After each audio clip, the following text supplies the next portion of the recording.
I'm Lonnie James. I'm from the Confederate Tribes of Warm Springs. I'm a tribal member there. I serve as the director for the Warm Springs Community Action Team.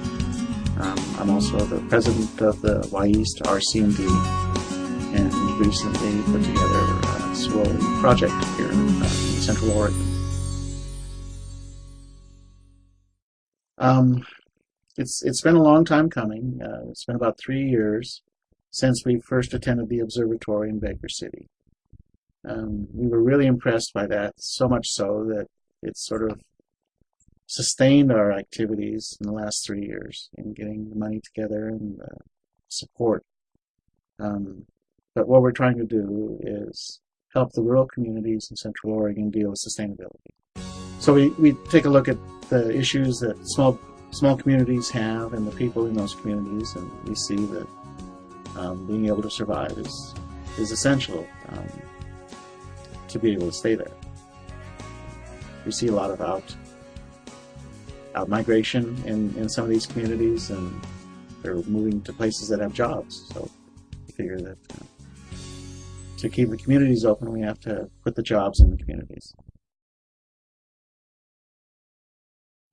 Ruth Townsend in Baker City really impressed us with her ability to really relate to the entrepreneurs as they were dealing with her in the support that she provides.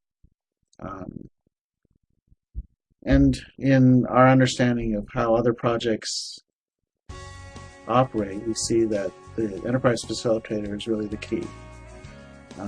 I think we were able to find a really good person that will be able to replicate that rapport that they have.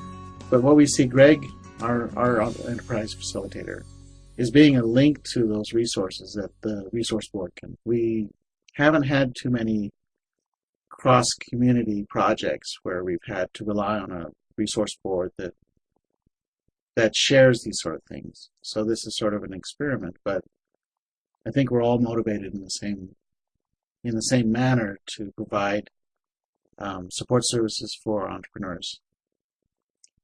And I think that's where our success lies, is being able to convert that community spirit into something that can be given to clients and energized every time we meet. In Central Oregon, our communities are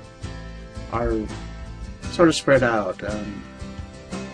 From Maupin to Warm Springs is about 45 miles. From the top of our region to the bottom of our region is about 3 hours, but it's a lot of space in between the communities. So I think this is an opportunity for us to really meet and share some of those experiences that allow us to really show how special our region is.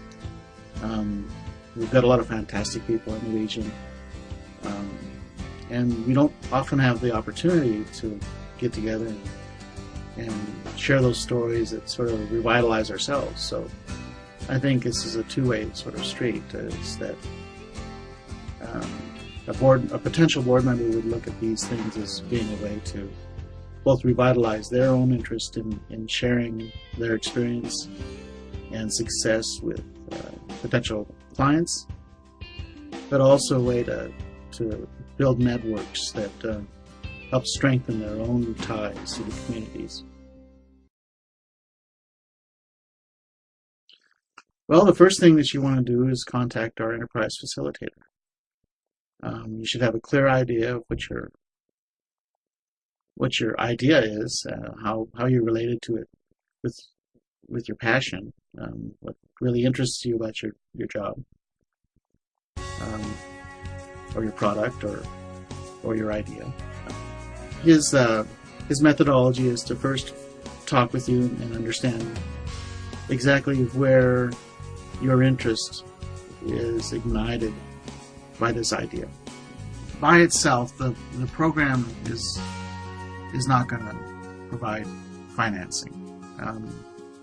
Greg will help you cultivate your idea so you have something that you can use to interest financiers to take a look at the resources that are available, to link you up with maybe the people that can help you get financing, but by itself it's not going to provide money.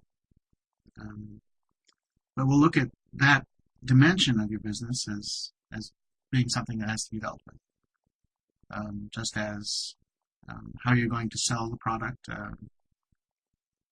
if marketing is an issue, how you're going to solve that particular problem. If production is an issue, going from an idea to a product, you're going to have some resources that you can access. But the key thing that you should walk away with is an understanding that the resource board is there to be able to help you understand both the problems and then the solutions. Well, I used to be a small business counselor, and with a lot of my clients, you'd go through the process of taking a look at what they knew and how that matches up with what they're going to need to know in their business. And sometimes there wasn't a very good match.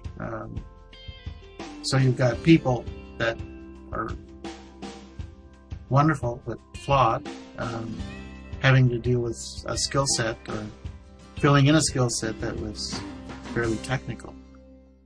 And sometimes the interest wasn't there. So that was the real